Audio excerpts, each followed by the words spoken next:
nkuko twabibemereye muri Yakin TV tuzokoma tugendera ahantu hariho hose dusanga abajene. Umunsi rero twagendeye muri Musama, turi muri Musama muri neza na neza muri 6 muri 5 nari nihenze muri hano bari muri 5 hama twagendeye abakobwa beza cyane muraza kubabona beza murabizi na mwebwe hama reka twicare nabo tuganire twumve ibyo babona ahantu tubisangiye. Ndatomboye ndasanze n'agatebe nke nicare kiyake nawe gusa urameze neza akazina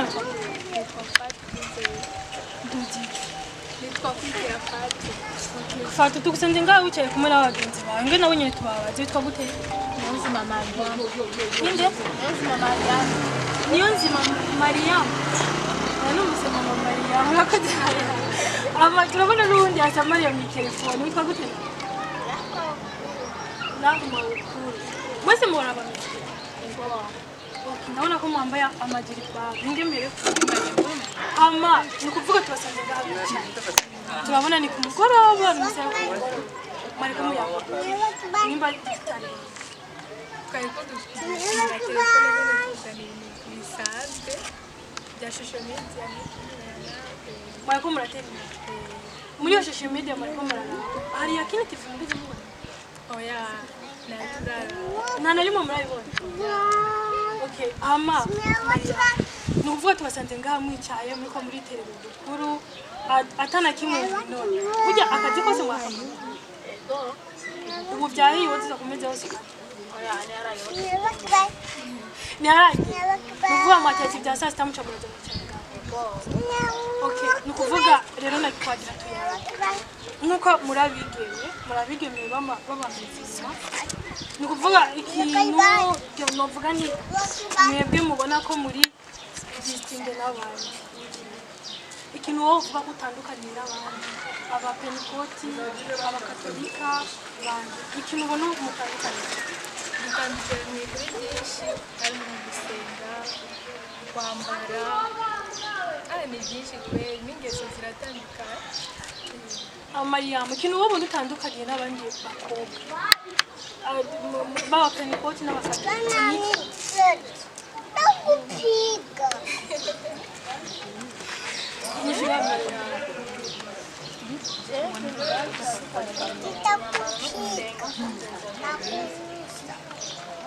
nukuvuga inge mbaze bukuna telefone mbwa yamutwaye bukuru telefone yagutwaye bukuru n'ikintu wowe ubona utandukanye n'abandi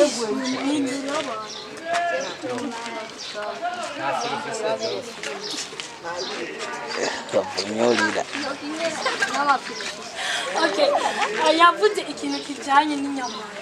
Kenshi ndakunda kubona abantu mwambara ibintu bigira hasi mwereka neza.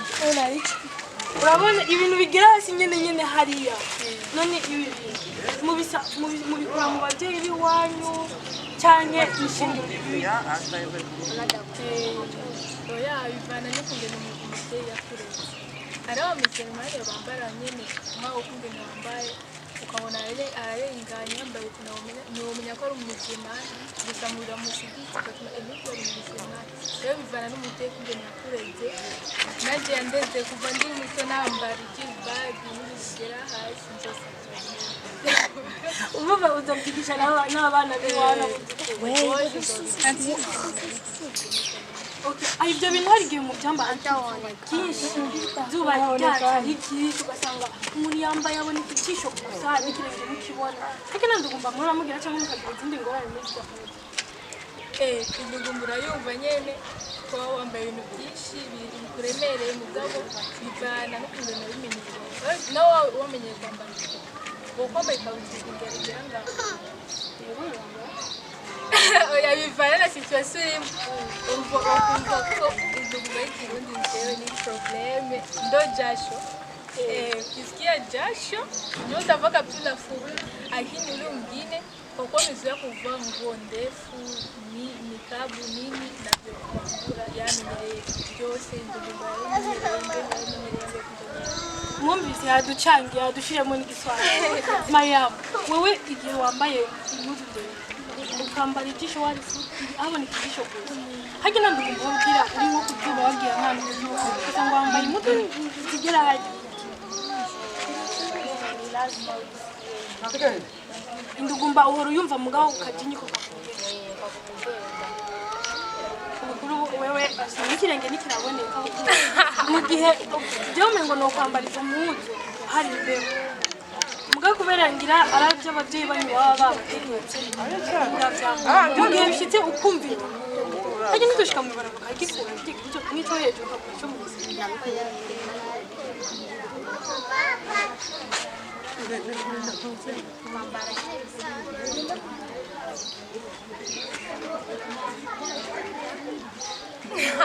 none zijya muzi wazi muzigurira ko sindabona muzigurira ziruzuye hose mu market ziruzuye mu masoko zirahari uzambaye atari umuzima nta problem ni muzi widi kuko nanjye mu kwambara iwawe nawo muze kwambara ipantaro utandi cyo kuza kwambara ibaba ni kuvuga rero tura abamizi bavuga igiswahili cyinshi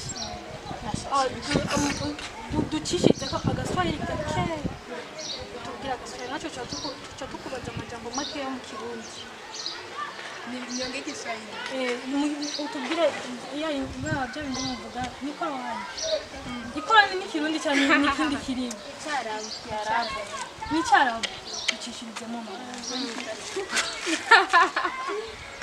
ducishirizemo gatoya rero si ibintu bisanzwe nari mu byiza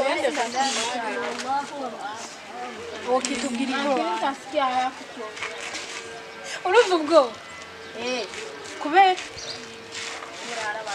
ega mwa tugiye surprise nabyo twiteguriye abantu baruziye ngaho natubura kuba tubisoma none ko si bijye si ibintu by'idini baba bigisha baratwigisha nyine ducishizemo gatoya rero tubwire uko mwene أعوذ بالله من الشيطان الرجيم بسم الله الرحمن الرحيم الحمد لله رب العالمين الرحمن الرحيم مالك يوم الدين إياك نعبد وإياك نستعين اهدنا الصراط المستقيم صراط الذين أنعمت عليهم غير المغضوب عليهم ولا الضالين mu Kirundi basi mu Kirundi ndazi naco mu Kiswahili majambo make ushatse kuvuga ndabisigura yari surprise oya urutubwira ati mvuze nka bisilimani mbavuze Bismillahirrahmanirrahim izina ry'Imana nyeni imbabazi nyeni impuhwe aha ikindi icyo nicyo nafashe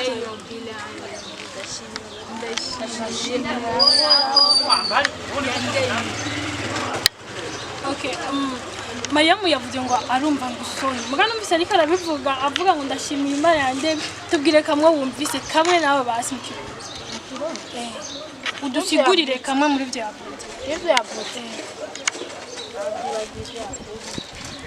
bukuru tubwire kamwe basi nawe bawumvise mu Kirundi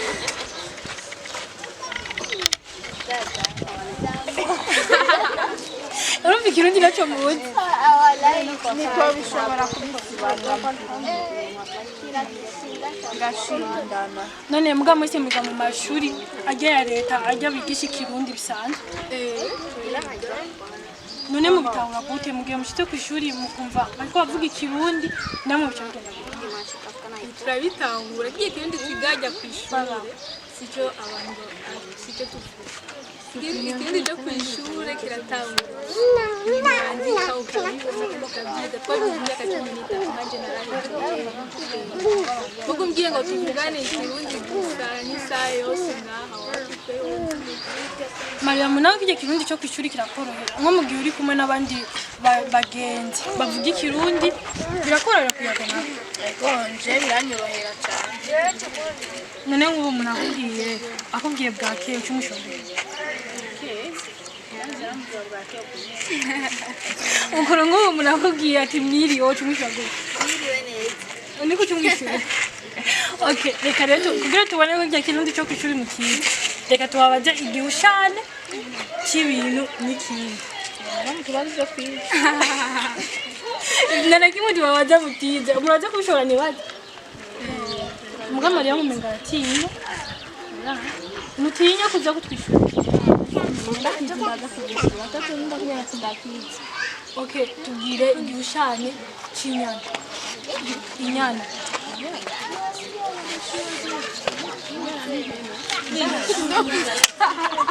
Tugire igihushane cy'inyana. Inyana kwa sana. Najua. Najua. Ni nanya. Uja mwana wina ni impene. Umva ibyo bintu ndazi mwara byiza ntimumbwire rero igihushane cyayo. Nyana twarakibagiye. Nashimaka. Nawe warahejeje ntahejeje kera. None igihushane cy'inyana ni Mukuru nawe igihushane cy'inyana ni Ako kuvuga ngo ni umwana w'imbere. Yagito. Wera. Yashikira duranje. Yani duranje. Mugabo wabitoye? Okay, reka mbaze ikindi kibazo. Nuvuga nk'ubu bakubagije. Reka ndabaze ikindi tumeje kuvuga igihushane. Nange ndababaze ikitiramo cy'umudahari. Umudahari. Mu ijambo rimwe. Okay, uragishobora. Nuvuga ikindi ikitiramo. Nkunda kwagira ikitiramo cy'amazi. Ikitiramo cy'amazi. N'amadahibu. Nk'ubu bakubagira ikitiramo cy'umuntu.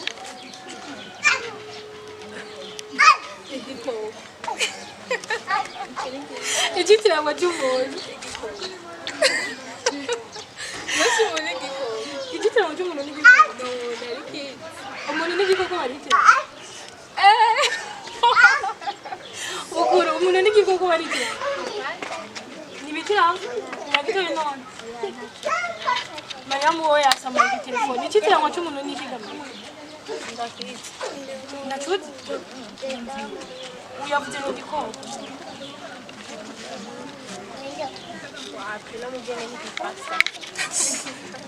Hama tubashimire ikiganiro muduhaye tubasanze ku rukangu wanyu tubasanze mwiyicariye nani mwumva kundana ngo baje mu gihugu Aracari kabisa. C'était 18h. niyo muza kuja kwirondera Oya biri mu dosiye kuri Facebook. hama turabashimiye kuri ikiganiro cyiza muduhaye. Okay, kuba basamiye ikiganiro hagati ushobora kubita amazina yawe. Nje nitwakwizera ko. Nawe Mariam. nawe turabashimiye. Urakoze cyane n'undi Ego bakunzi ba King TV tukaba twari muri Musama neza na neza muri 6 hama tukaba turiko turabasaba mugire subscribe comment na share kugira ngo ibiganiro by'iwacu bizokwama bibashikira aho nyene mwibereye. Bye bye.